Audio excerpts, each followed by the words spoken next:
they need to get to the right level of the customer that really can understand what total cost of ownership is and care about it, because it depends on companies, but some people don't care about the good of the whole, they care about their little world. So you need to get to that person that can understand it.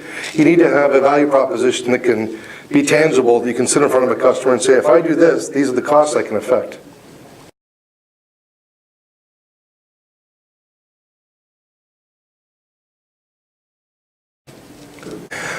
They don't have a hard measurable background behind it. They use the terms, their marketing material talks about value, but a lot of times it's cost avoidance or these generic statements. So they use the words, but when they're pushed by procurement, what is that value? They can't articulate it in a way that someone could nod and say, I see that and I'm willing to pay for it. It's just smoke and mirrors.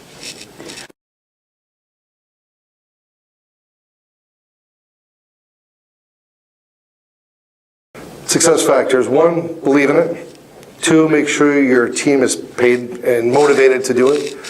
I think to have a structured process to find your value, to be able to communicate it, to measure it, to calculate it. So want to do it and have the tools to do it kind of are the two sides that need to occur.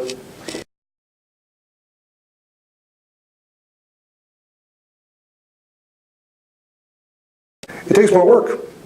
It's pretty easy to relatively easy to put a process in place to cut a price. You can see the results pretty quickly. You picked up an order that you might have lost. It takes a longer view. So you need to have a management team that says we have to look at the good of the company for a longer period of time, really focus on the customers that we can create that value for and make sure we get paid for it, and put our resources there to do it versus looking at a quarterly number all the time.